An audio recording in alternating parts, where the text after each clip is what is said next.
नमस्कार।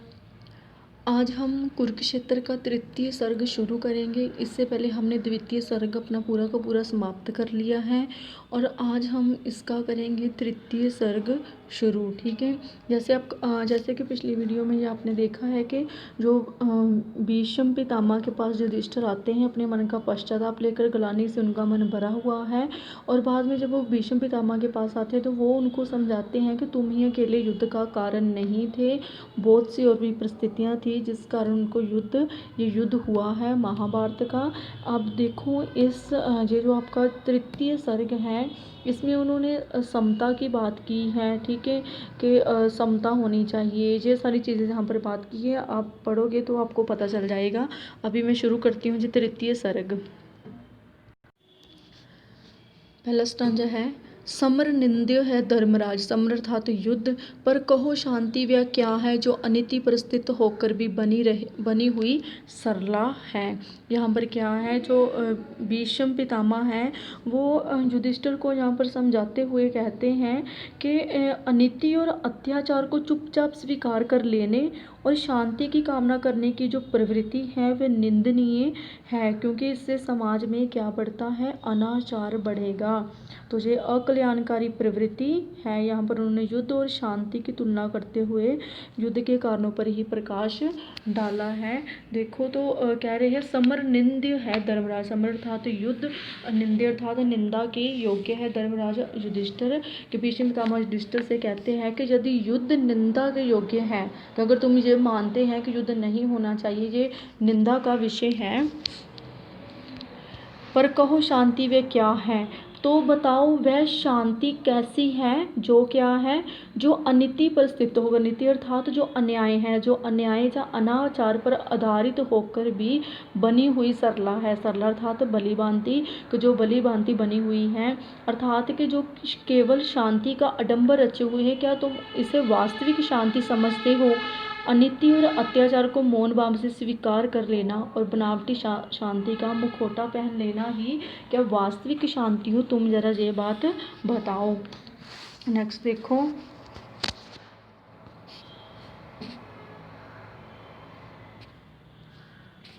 नेक्स्ट है, सुख समृद्धि का विपुल कोश संचित कर कल बल शल से, किसी क्षुधित का ग्रास शीन धन लूट किसी निर्बल से। ठीक है, यहाँ पर है कि सुख समृद्धि का विपुल कोश।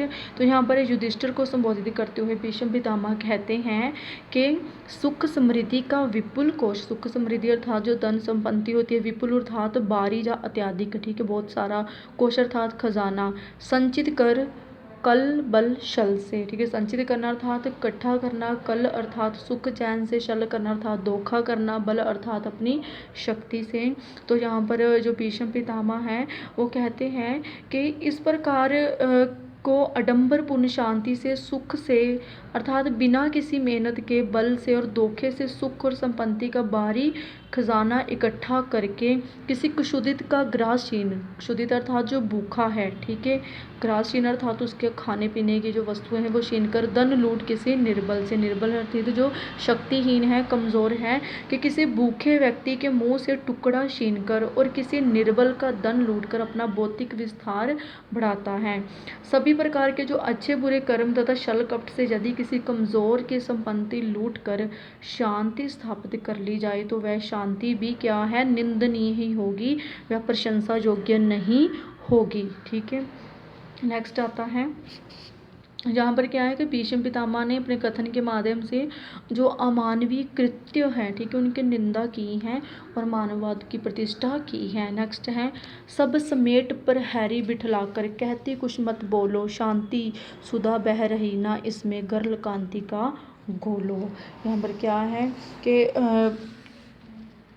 भीष्म के मुख से जहाँ पर जो प्राचीन संदर्भ है ना, आधुनिक साम्यवादी विचारधारा, उसका पोषण हुआ है यहाँ पर कि शोषक और शोषित का संबंध क्या है स्पष्ट करते हुए कवि का कहना है कि शोषक शोषण से स्वयं तो अपार धन संपत्ति इकट्ठी कर लेता है, ठीक है। जो शोषण करता है वो क्या करता है, लूट मार करके अपने लिए तो संपत्ति इकट्ठी कर लेता है, जैसे कि हमारे आज के जो नेता लोग हैं वह कर रहे हैं, ठीक है। जो वर्तमान की ही परिस्थितियों को आधार बनाकर लिखा गया है कुरुक्षेत्र, ठीक है। वो क्या करते हैं, लूट मार करके जो और चीज़ें करके छल कपट करके अपने लिए संपत्ति इकट्ठी कर लेते हैं, पर दूसरों को शांति और समता का क्या देते हैं, उपदेश देकर अपने आप को सुरक्षित रखना चाहते हैं। देखो, सब समेट पर हैरी बिठला कर कहती कुछ मत बोलो। सब समेट अर्थात इकट्ठा करके, पर हैरी अर्थात पहरेदार बिठाकर के सब प्रकार से सुख शांति का बारी खजाना संग्रहित कर और उसकी रक्षा के लिए रक्षक बिठाकर आडंबरपुर शांति कहती हैं कि कुछ मत बोलो, कि मुंह से कोई शब्द ना निकालो, बिल्कुल चुप रहो। अर्थात साम्राज्यवाद द्वारा पोषित शांति समाज की धन दौलत को अपने अधिकार में लेकर फिर किसी को बोलने की आज्ञा नहीं देती जाए, जैसे कि आज हमारे समाज में हो रहा है। जो राजनीतिक लोग हैं वैसे ही करते हैं कि छल कपट से धोखा करके संपत्ति सारी की सारी खुद ले लेते हैं, और जब लोग उनके विरोध में बोलते हैं तो वो उनको क्या कहते हैं, शांति का उपदेश देने लगते हैं, ठीक है।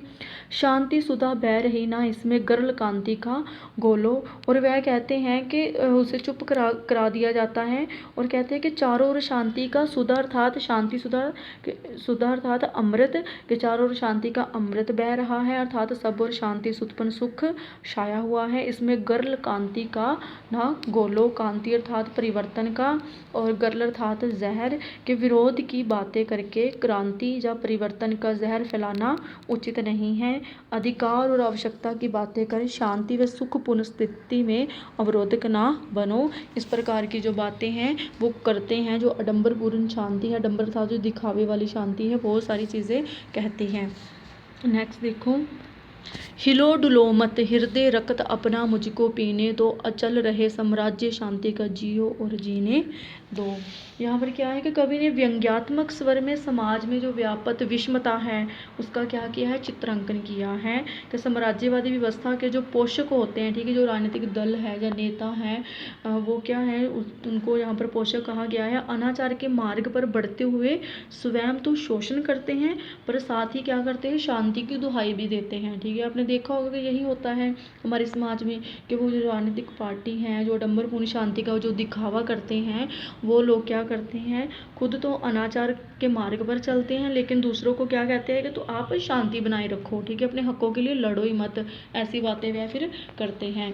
हिलो डुलो मत हृदय रक्त अपना मुझको पीने दो, ठीक है। हृदय रक्त अर्थात हृदय का खून, कि कवि कहता है कि आडंबरपूर्ण शांति की स्थापना करने वाला जो शोषक वर्ग है वह निर्धन पीड़ित शोषित देशवासियों से कहता है कि तुम तनक भी हिलो डुलो नहीं, अर्थात अपने सुखों के लिए अधिकारों की मांग मत करो, तुम मुझे अपने हृदय का खून पीने दो, अचल रहे साम्राज्य शांति का जियो और जीने दो। कि इस प्रकार की जो व्यवस्था से संपन्न शांति का जो साम्राज्य है वह अटल रहे, शोषण की जो चक्की है वह चलती रहे, तुम स्वयं जियो और दूसरों को जीवित रहने दो। यहाँ पर क्या है, कवि ने व्यंग्यपूर्ण वाणी में कहा है कि समाज पहले की तरह प्रसन्नता से रक्त शोषण करने दे, ठीक है। नेक्स्ट देखो, सच है सत्ता सिमट सिमट जिनके हाथों में आई, शांति भक्त व साधु पुरुष क्यों चाहे कभी लड़ाई। तो यहाँ पर क्या है, जो भीष्म पितामह ने क्या है, जो व्यंग्यात्मक स्वर में छल कपट से प्राप्त किए गए अधिकारों वाले जो सत्ताधारी है उन पर चोट की है, कि ऐसे लोग कभी नहीं चाहते कि उनके अधिकारों का हनन हो, ठीक है। आपने कभी देखा कि राजनीतिक लोग चाहते हो कि उनके अधिकारों का हनन हो, वो छल कपट से सब कुछ खुद सांभ लेते हैं, प्राप्त कर लेते हैं। जब दूसरे लोग हैं जो आम जनता है, जब उन पर ये इसके लिए विरोध करती है तो वो उनको क्या बोलते हैं कि आप शांति से बैठे रहो, उनको शांति का पाठ पढ़ा देते हैं, ठीक है। या फिर उनको धर्म के आधार पर, जाति के आधार पर बांट कर उनमें आपसी विरोध पैदा कर देते हैं। तो जो देखो यहाँ पर क्या कहते हैं, सच है सत्ता सिमट सिमट जिनके हाथों में आई, ठीक है। सत्ता अर्थात जो अधिकार होता है, जो साम्राज्य होता है।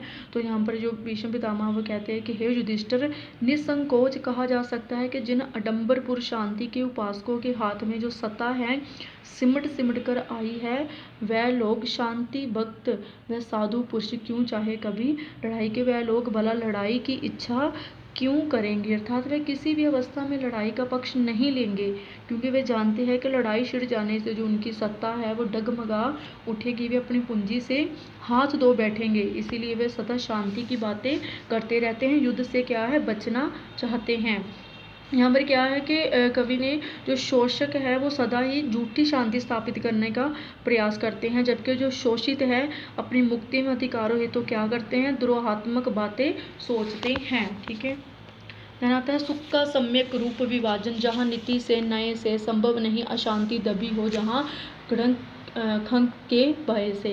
तो यहाँ पर भीष्म पितामह कहते हैं कि सुख का सम्यक रूप विभाजन, जहाँ नीति से और न्याय से, सम्यक अर्थात जो उचित रूप है, विभाजन अर्थात बंटवारा करना, नीति अर्थात नीति से, न्याय अर्थात नम्रता पूर्वक न्याय से। ठीक है, तो भीष्म कहते हैं कि जिस समाज में सुख सुविधाओं का बंटवारा नियमों के अनुसार और निष्पक्ष रूप से नहीं होता, संभव नहीं, अशांति दबी हो जहाँ खंग के भय से, खंग अर्थात यहाँ पर आएगी तलवार के संभव है, वहाँ दिखाई देने वाली जो शांति है वो वास्तव में शांति ना हो, वह अशांति तलवार के डर से दबी पड़ी हो, अर्थात वहाँ की शांति का आधार दमन और आतंक ही हो।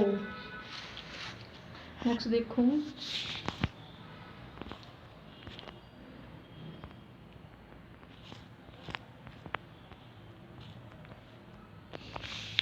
नेक्स्ट है जहाँ पालते हो अनीति पद्धति को सत्ताधारी, जहाँ सूत्रधार हो समाज के अन्यायी अविचारी।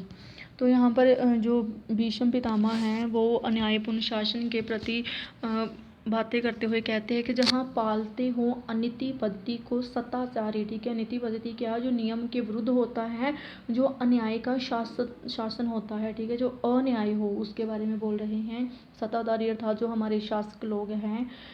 तो यहाँ पर भीष्म कहते हैं कि जिस समाज में शासक स्वयं अन्याय को बढ़ावा देते हो और जहाँ सूत्रधार हो समाज के अन्यायी अविचारी, सूत्रधार अर्थात जो नेता होते हैं, संचालक होते हैं उनके। ठीक है, अन्यायी अर्थात अन्याय को बढ़ावा देने वाला, और अविचारी अर्थात विचार शून्य, जो दुष्ट, जो मूर्ख जिसको कह सकते हैं, जिसका कोई अपना विचार ही नहीं होता। कि जिस समाज में शासक स्वयं अन्याय को बढ़ावा देते हो और जिसके नेता अपने आप ही अन्यायी दुष्ट अर्थात मूर्ख बने हुए हो, वहाँ सच्ची शांति किस प्रकार आ सकती है।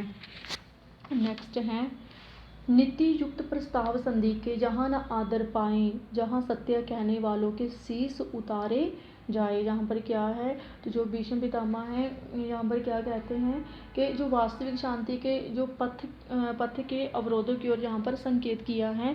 नीति युक्त प्रस्ताव संधि के, जहाँ न आदर पाए, नीति युक्त अर्थात न्याय से पूर्ण, संधि अर्थात जो सुलह होती है करनी, कि जिस समाज में न्याय से पूर्ण संधि प्रस्ताव और सुलह का आदर ना किया जाए, जहाँ सत्य कहने वालों के शीश उतारे जाए और जहाँ सच बोलने वालों को अपराधी मानकर उनका सिर काट दिया जाए, उन्हें सदा सदा के लिए संसार से दूर कर दिया जाता है, वहाँ वास्तविक शांति की स्थापना किस प्रकार संभव हो सकती हैं। यहाँ पर क्या है कि उन्होंने ये बात बताई है कि जिस प्रकार जो लोग सच्ची शांति चाहते हैं, जो फिर वो इन शासकों का, इन सूत्रधारों का, इन अन्यायी नेताओं का जब वो विरोध करते हैं तो वो क्या कहते हैं, यहाँ पर कह रहा है कि जो सच के विरोधी, सच के समक्ष होते हैं, उनका जो अन्यायी लोग हैं उनका जब वो सामना करते हैं तो उनके क्या है, शीश उतार दिए जाते हैं। सच्चे लोगों के जो सच्ची शांति चाहते हैं, अर्थात उनको आने ही नहीं दिया जाता आगे, उससे पहले उनको मार दिया जाता है।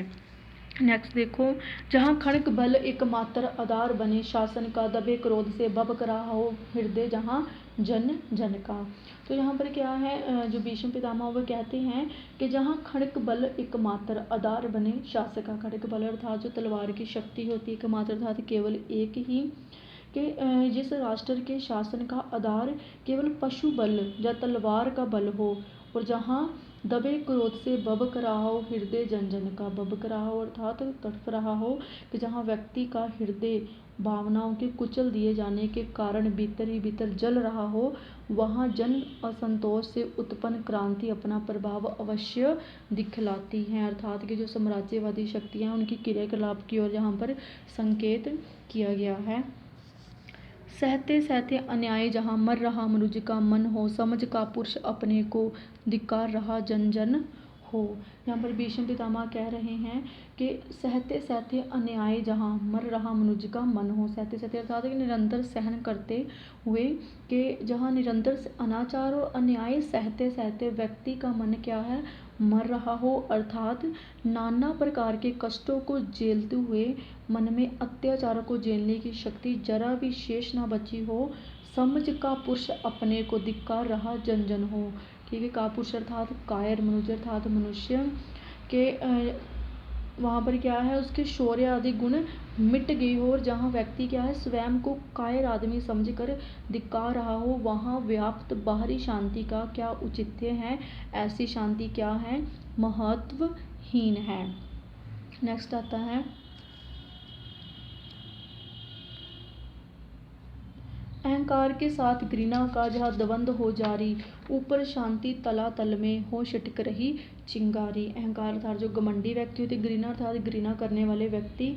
द्वंद होता है दो चीज़ों के बीच जो संघर्ष है। ठीक है, तलातल अर्थात अंदर ही अंदर, चिंगारी अर्थात जो विद्रोह की आग होती है। ठीक है, तो यहाँ पर भीष्म पितामह कहते हैं कि अहंकार के साथ घृणा का जहाँ द्वंद हो जारी, कि जिस समाज में अधिकार से संपन्न अहंकार मंद में चूर व्यक्तियों के प्रति शोषित वर्ग की घृणा का निरंतर संघर्ष चल रहा हो, अर्थात कि शोषण से कुचली असामान्य जनता शासक को ऊपर शांति तलातल में हो छिटक रही चिंगारी, के मन ही मन पसंद ना करते हुए जहाँ ऊपर केवल क्या है, जो बनावटी दिखावा है, जो दिखावटी जो शांति है वो हो ऊपर से, पर भीतर ही भीतर क्या हो, मन में क्रांति की आग सुलग रही हो, वहाँ क्या है, जन क्रांति का होना स्वाभाविक है। कि एक दिन जो सभी जो लोग हैं जो सत्ताधारियों के पक्ष में नहीं हैं, उनका विरोध कर रहे हैं, वो एक ना एक दिन तो उनके मन में विरोध की जो चिंगारी है वो दधिक ही उठेगी, ये चीज़ें सहन करते करते, अन्याय सहन करते करते। आगे आता है आगामी विस्फोट काल के मुख पर दमक रहा हो, इंगित के अंगार विवश भावों के चमक रहा हो। यहाँ पर क्या है, जो भीष्म पितामह वे कहते हैं कि आगामी विस्फोट काल के, आगामी अर्थात जो आने वाला हो, भावी हो, विस्फोट अर्थात क्रांति।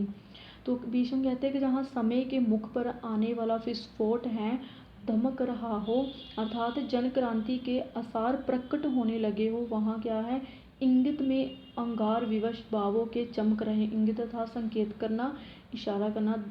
ठीक है, तो यहाँ पर क्या है, चमकना अर्थात चमकना, कि जहाँ पर जो है कि कुचले हुए भावों में जो क्रांति की चिंगारियाँ जब चमकने लगी हो, तो वहाँ क्या है, जो मानव की सद्भावनाओं को कुचल कर सदा के लिए दबा कर रखना क्या हो जाता है, संभव नहीं हो जाता। यहाँ पर है कि कवि ने अत्याचारों की जो प्रकाष्ठा होने पर मानव मन विद्रोही हो उठता है, और विद्रोहात्मक भाव उसके चेहरे पर झलकने लगता है, और उसका चेहरा ही है क्या हो जाता है, मन का दर्पण धारण कर लेता है। जो उनके मन में होता है फिर वो बाहर आने लगता है धीरे धीरे, जो चीज़ें अन्याय सहन करते करते सत्ताधारी लोगों का।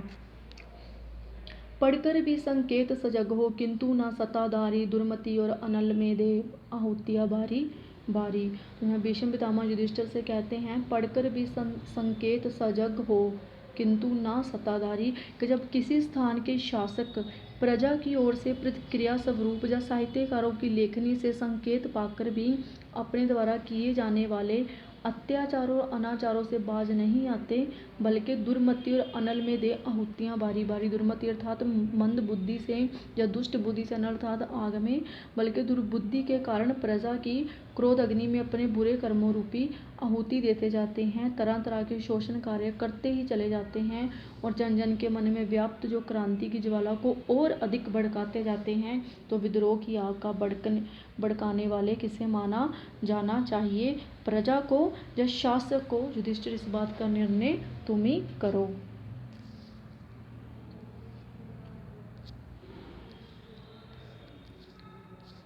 नेक्स्ट देखो, कभी नए शोषण से, कभी उपेक्षा, कभी दमन अपमानों से, कभी कभी शरवेदक व्यंग्य वचन से। उपेक्षा अर्थात जो उदासीनता होती है, लापरवाही, ठीक है, नेग्लेक्ट करना पूरी तरह, दमन अर्थात दबाव, शर वेदक होता है तीर के समान जो चुभने वाला होता है। जहाँ पर भीष्म ने क्या है कि शोषण करने वालों के द्वारा सामान्य लोगों के प्रति जो अपनाई गई विभिन्न विधियों का उल्लेख किया है कि जिनसे वह स्वार्थों की पूर्ति करते हैं और शोषित समूह को दबा कर रखते हैं, कभी नए शोषण से, कभी उपेक्षा, कभी दमन अपमानों से, कभी शरवेदक व्यंग्य वचन से। कि भीष्म पितामह कहते हैं कि कभी नए नए ढंगों से बेचारी जनता का शोषण किया जाता है, तो कभी उनके प्रति उदासीनता के भाव दिखलाकर, कभी दमन चक्कर से, और कभी तीर के समान चुभने वाले जो व्यंग्य वचनों से जो जनता की दबी हुई क्रांति की आग को और बढ़ाया जाता है।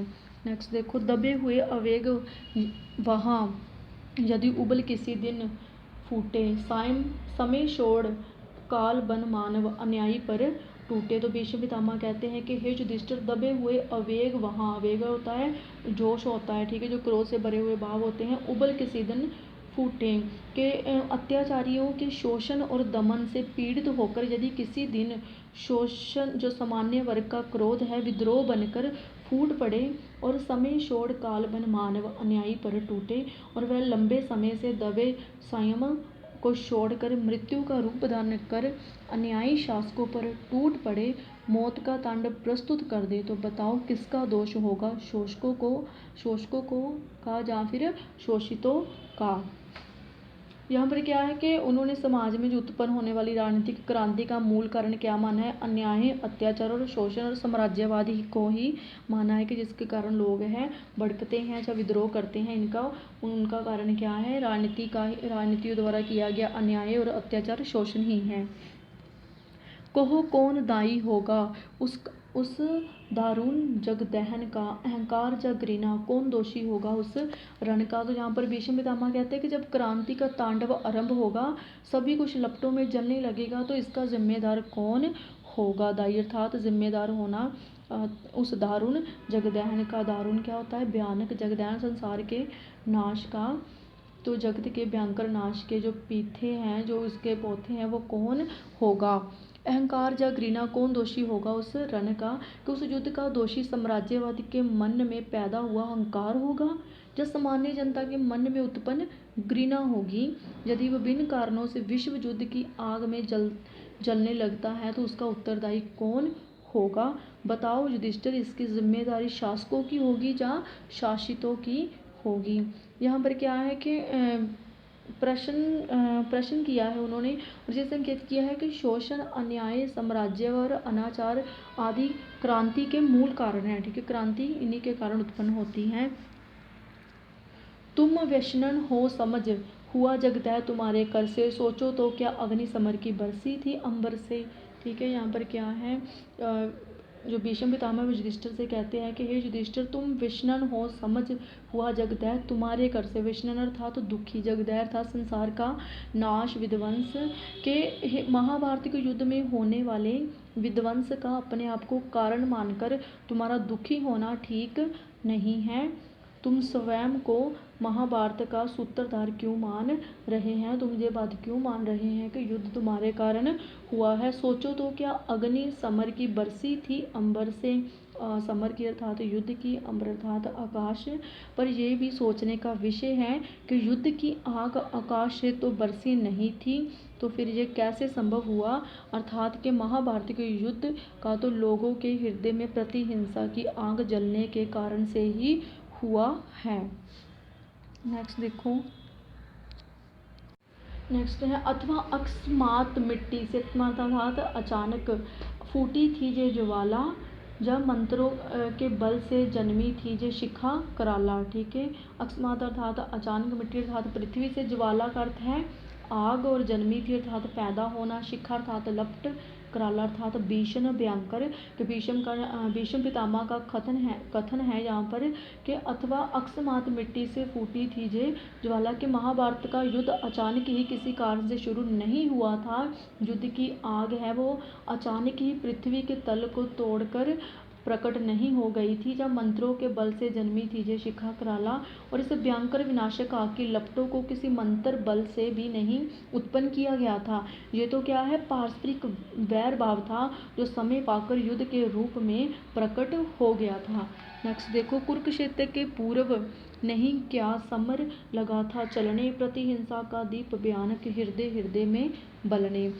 तो भीष्म पितामह कहते हैं कि हे युधिष्ठिर, कुरुक्षेत्र के पूर्व अर्थात पहले ही समर लगा था जलने। समर अर्थात युद्ध। क्या कुरुक्षेत्र का युद्ध शुरू होने से पहले ही युद्ध नहीं होने लगा था? ठीक है। प्रतिहिंसा का दीप भयानक हृदय हृदय में बलने। प्रतिहिंसा अर्थात बदला लेने की जो हिंसक भावना थी, तो युद्ध की भूमिका तो बहुत पहले बननी आरंभ हो गई थी। हर व्यक्ति के हृदय में प्रतिहिंसा की आग जल रही थी। कोई अपनी सत्ता को बनाए रखने के लिए प्रयास कर रहा था, तो कोई किसी से बदला लेने हेतु अनित्य अन्याय के मार्ग पर आगे बढ़ रहा था। सभी के मन में क्या है, एक दूसरे के प्रति वैर भाव निरंतर बढ़ता ही जा रहा था। बदला लेने की आग रूपी जो भयानक दीप है हर व्यक्ति के हृदय में जल रहा था, जो समय पाकर युद्ध में परिणत हो गया। शांति खोलकर खंक क्रांति का जब वर्जन करती है, तभी जान लो किसी समर का वह सर्जन करती है। तो यहाँ पर क्या है, वो बोल रहे हैं कि शांति खोलकर खंग क्रांति का जब वर्जन करती हैं, कि भीष्म कहते हैं कि जब शांति क्रांति की तलवार अपने हाथ में थाम कर जब वर्जन करती हैं, अत्याचारियों को उनके लिए उनके द्वारा किए गए अत्याचार को रोकने का प्रयास करती हैं, तभी जान लो किसी समर का वह सर्जन करती है। सर्जन अर्थात उत्पत्ति, कि तभी समझ जाओ कि किसी युद्ध का जन्म हो गया है। लोगों की दबी हुई जो भावनाएं थी शांति की स्थापना हेतु युद्ध और क्रांति का रूप धारण कर लेती हैं।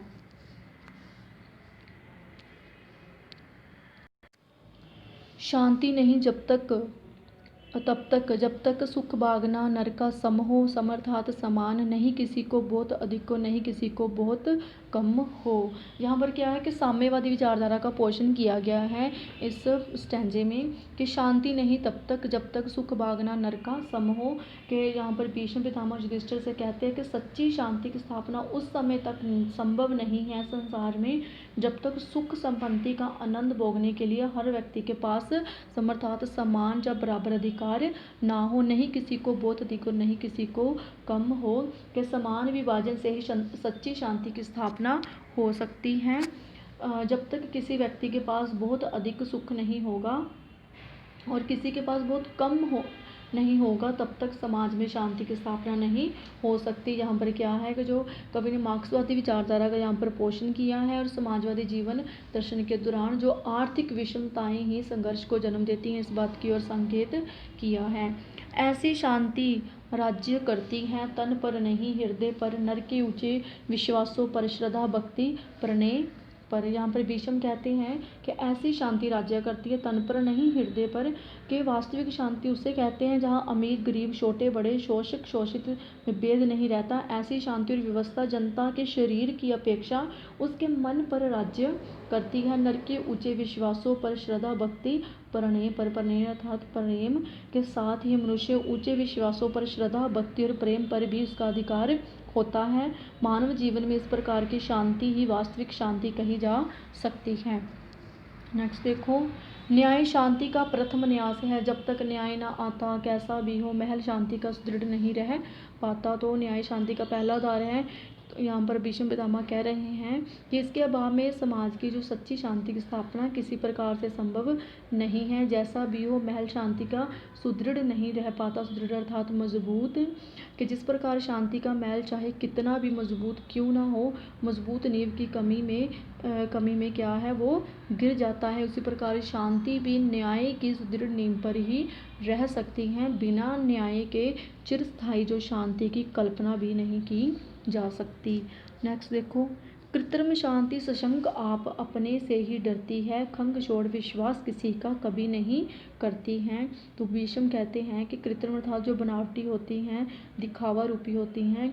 शांति सशंक आप अपने से ही डरती है, सशंक अर्थात जो शंका युक्त है। ठीक है, कहते हैं कि जो शांति तलवार के बल पर स्थापित की गई है, जो शांति कृत्रिम है, उसके संस्थापकों के मन में सदा क्या है, शंका गर किए रहती हैं। उन्हें हमेशा बह रहता है कि कहीं उनकी जो वास्तविकता है प्रकट ना हो जाए, कहीं जो प्रजा है अशांति के मार्ग पर चलकर विद्रोह ना कर बैठे। खंग छोड़ विश्वास किसी का कभी नहीं करती हैं, कि जो कृत्रिम शांति है वह शंकाकुल होकर अपने आप से ही भी डरती हैं और उसे केवल अपनी तलवार का ही भरोसा होता है और इसके अतिरिक्त वह किसी और पर विश्वास भी नहीं करती हैं। अर्थात जो सत्ताधारी लोग होते हैं, जो झूठी शांति फैलाते हैं, खुद सारा का सारा देश हड़प कर वो उसके बारे में कह रहे हैं कि जो ये लोग होते हैं उनको वो ये शंकाकुल ही रहते हैं और डरते भी रहते हैं कि कहीं जो लोग हैं वो इनके विरुद्ध विद्रोह ना कर दे। और इनके पास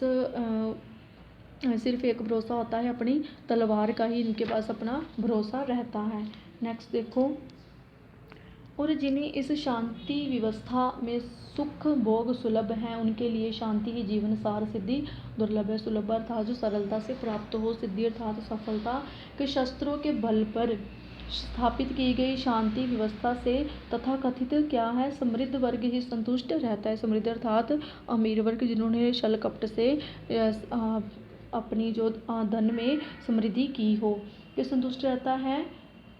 और जिन्हें इस शांति व्यवस्था में सुख भोग सुलभ है, जिन्हें समाज के निम्न वर्ग पर शोषण करते हुए जीने का अवसर मिलता है और जिन्हें उनके लिए शांति ही जीवन सार सिद्धि दुर्लभ है। और जिन्हें इस बनावटी शांति की व्यवस्था में सुख भोग प्राप्त है उनके लिए यही शांति इस जीवन का सार मुश्किल से प्राप्त होने वाली सिद्धि है, उनके लिए यही जीवन की सर्वोत्तम सफलता है।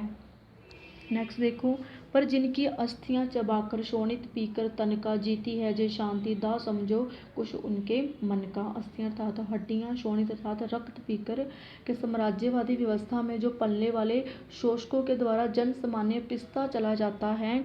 पर जिनकी अस्थियां चबाकर शोणित पीकर तन का, और शोषक वर्ग क्या है, जन सामान्य की साधारण लोगों की हड्डियों को चबाकर उनके शरीर का खून पीकर क्या है, कृत्रिम शांति बनाए रखने की व्यवस्था करता है। और ये शांति जिनके जीवन पर टिकी हुई है, जीती है ये शांति दाह समझो कुछ उनके मन का। दाह अर्थात जलन, जो उनका दुख के ये शांति जिनके जीवन पर टिकी हुई है उन शोषितों के मन का दुख भी समझो। अर्थात बनावटी शांति व्यवस्था में शोषक तो सुख सुविधाओं से रहते हैं, पर जिनका शोषण किया जाता है उनका जीवन बड़े दुख में बीतता है। यहाँ पर क्या है कि कवि ने शोषकों के प्रति व्यंग्यात्मक दृष्टिकोण है और जो अपने सुख के लिए अन्याय का पक्ष ले लेते हैं, और साथ ही उसने पीड़ितों और शोषितों की मनस्थिति की ओर भी यहाँ पर संकेत किया है। नेक्स्ट देखो, सब तब मांगने से ना मिले संगात पाप हो जाए, बोलो धर्मराज शोषित वह जिए जाके मिट जाए। सब तब अर्थात अपने जो अधिकार होते हैं, संगात अर्थात युद्ध, ठीक है। तो यहाँ पर भीष्म पितामह जो शोषक वर्ग को अपने अधिकार प्राप्त करने हेतु शोषकों के प्रति है अपना विरोध अवश्य प्रकट करना चाहिए, ये बात बोल रहे हैं। सब तब मांगने से ना मिले, भीष्म कहते हैं कि जब मनुष्य को अपने अधिकारों की प्राप्ति के लिए मांग करते हैं और अत्याचारी शासक उन्हें अधिकार देना नहीं चाहते, जब उन्हें मना कर देते हैं, वे अपने इरादे से टस से मस नहीं होते, तो क्या है, जब अधिकारों की प्राप्ति के लिए अपने बनाए गए जो संगठन हैं वो क्या है, पाप के समान दुखदायी और क्लेश कारक बन जाए, तो युधिष्ठिर बोलो धर्मराज शोषित वह जिए के मिट जाए। तो हे युधिष्ठिर तुम स्वयं बताओ कि इस बात का निर्णय करो कि वे इस प्रकार जीवित रहे या फिर अधिकारों की प्राप्ति के लिए स्वयं मर जाएं, वह सदा शोषण की आग में जलते रहे या आत्महत्या कर ले। यहाँ पर क्या है कि भीष्म ने न्यायपूर्ण जो समता का अधिकार प्राप्त करने के निमित्त हथियार उठाना सर्वथा न्याय संगत और अनिवार्य मांगा है, कि अपने अधिकार प्राप्त करने के लिए जनसाधारण को हथियार उठा लेने चाहिए, उनका विरोध करने के लिए युद्ध में आ जाना ही चाहिए। तो आज यहाँ तक ही ठीक है स्टूडेंट, कल हम नेक्स्ट वीडियो में नेक्स्ट करेंगे इसके आगे के स्टेंजे। तो बहुत बहुत धन्यवाद आपका।